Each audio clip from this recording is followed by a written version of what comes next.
시청자 여러분 안녕하십니까? BOA 뉴스투데이 시작합니다. 북한 김정은 위원장의 건강 이상설이 확산되고 있는 가운데 미국의 주요 싱크탱크, 민간단체들이 관련 상황을 진단하는 보고서를 잇따라 내놓고 있습니다.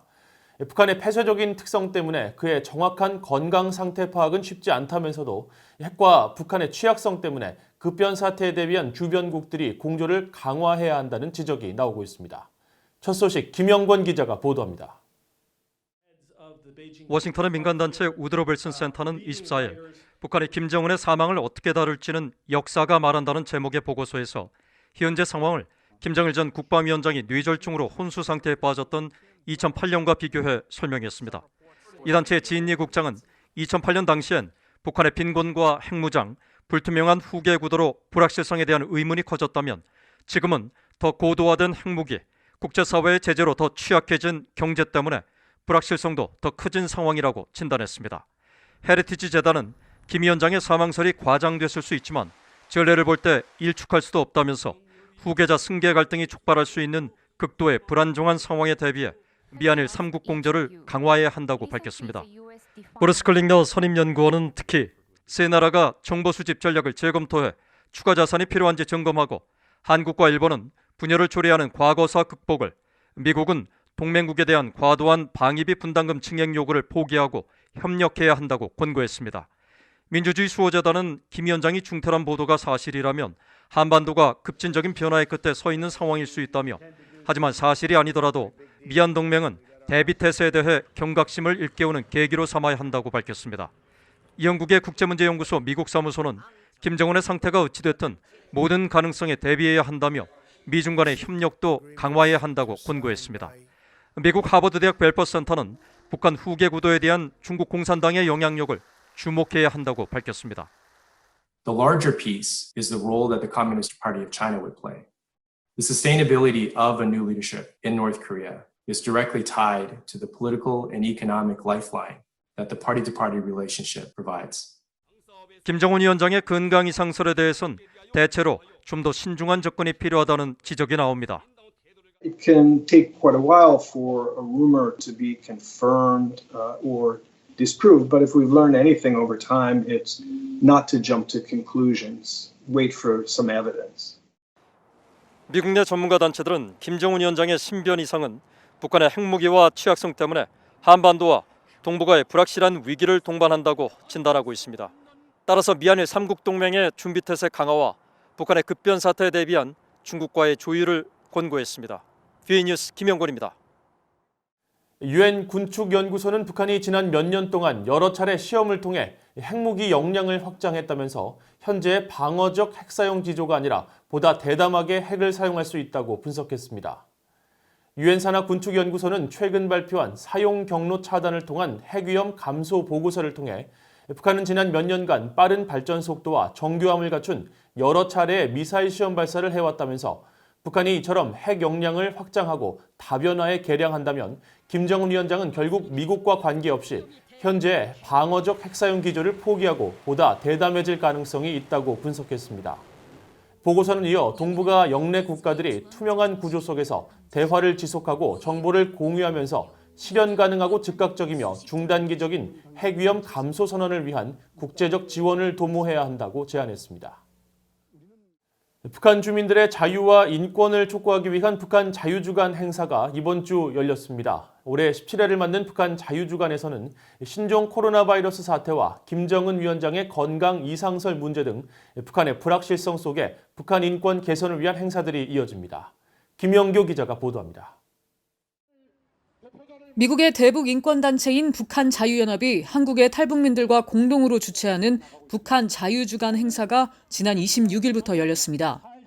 북한의 복원이라는 주제로 열린 올해 행사는 북한 김정은 정권의 붕괴에 있어서 탈북민들의 역할이라는 세미나를 시작으로 북한 내 진실을 밝히는 데 있어 탈북민들의 커지는 영향력에 대해 초점이 맞춰졌습니다. Let's also remember what you have accomplished by being the light for the people of North Korea, by sending information in by all means possible, by rescuing your loved ones, by forming your own political party, and seeing Tae Young-ho and Ji Sung-ho become members of the assembly. 이런 활동을 통해 탈북민들이 북한 정권이 주민들을 어떻게 조종하는지, 북한 정권이 얼마나 부패하고 강압적인지 밝히는데 중요한 역할을 할 것이란 설명입니다. 북한의 핵무기가 북한 주민들의 삶에 어떻게 영향을 미치는지, 또 북한 주민들의 기아와 영양 상태 문제도 집중될 예정입니다. 신종 코로나 바이러스 확산이 북한에 미칠 영향과 북한 경제와 시장의 현황도 논의됩니다. 수잔 슐티 북한 자유연합 대표는 신종 코로나 바이러스와 김정은 위원장의 건강 이상설로 인한 불확실성을 우려했습니다. And the world is now gripped in this global pandemic, which has caused such turmoil and confusion. We're unclear about the health of Kim Jong-un, and the regime is more intent than ever in restricting information. 북한의 인권 실상을 폭로하고 국제사회의 관심을 촉구하기 위한 북한 자유주간 행사는 민간 단체들이 연대한 북한 자유연합이 2004년부터 해마다 개최하는 대규모 북한 인권 관련 행사입니다. 매년 워싱턴과 서울을 오가며 열렸던 이 행사는 신종 코로나 바이러스 사태로 올해는 인터넷 온라인상에서 개최됐습니다. 북한 주민들의 현실을 생생하게 알리며 유엔의 북한 인권 결의안 채택 등 국제사회의 단합을 이끌어냈던 이 행사는 북한 문제들을 집중 조명하며 다음 달 2일까지 진행됩니다. VOA 뉴스 김연교입니다. 미국과 한국의 23개의 북한 인권단체들이 한국 통일부가 최근 국회에 제출한 제2차 북한 인권 증진 기본 계획이 부실하다면서 전면 재수립할 것을 촉구했습니다. 미국 민간단체 북한인권위원회와 한국의 한반도 인권과 통일을 위한 변호사 모임, 북한인권시민연합 등 23개 대북 인권단체들은 27일 발표한 공동성명에서 한국 정부가 최근 제출한 북한 인권 증진 계획은 북한의 시민적, 정치적 자유 개선을 위한 어떤 의지도 보이고 있지 않다며 전면 재수립을 촉구했습니다. 성명은 또 계획안에 인권 문제는 북한의 수용 가능성과 남북관계 상황을 종합적으로 고려하겠다는 내용이 담긴 데 대해 이는 치안 문제도 범죄자의 입장을 고려해 판단하겠다는 것처럼 본말이 전도된 궤변이라며 북한 인권 현실을 무시하고 남북관계 개선에만 치우친 비겁하고 후퇴한 계획이라고 주장했습니다. 한국통일부는 북한 인권법에 따라 3년마다 북한 인권 증진 기본 계획을 수립해 매년 국회에 보고하고 있으며 1차 기본 계획은 지난 2017년 4월 수립됐습니다. 미국 국무부가 한국과 북한 사이의 협력은 북한의 비핵화 진전 상황과 보조를 맞춰 진행돼야 한다는 입장을 거듭 밝히고 미한 방위비 분담금 협상에서도 한국이 타협을 위해 더 적극적으로 나서줄 것을 요청했습니다. 국무부 대변인실 관계자는 27일 2018년 판문점에서 열린 문재인 한국 대통령과 김정은 북한 국무위원장 간의 1차 남북정상회담 2주년에 대한 VOA의 논평 요청에 미국은 남북협력을 지지하고 있으며 남북 간 협력이 비핵화 진전과 보조를 맞춰 진행되도록 하기 위해 우리의 동맹인 한국과 조율하고 있다고 밝혔습니다.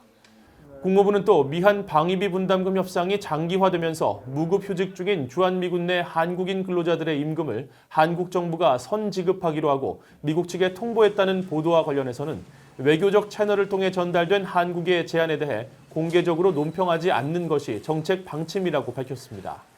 그러면서 방위비 분담금 협상이 진행되는 동안 미국은 조정하고 타협했으며 서로 수용할 수 있는 합의 달성을 위해 지난 몇 주간 상당한 유연성을 발휘했다면서 한국 정부도 타협을 위해 더 나서주길 바라며 한국은 공평한 몫에 더 기여할 수 있고 기여해야만 한다고 거듭 강조했습니다.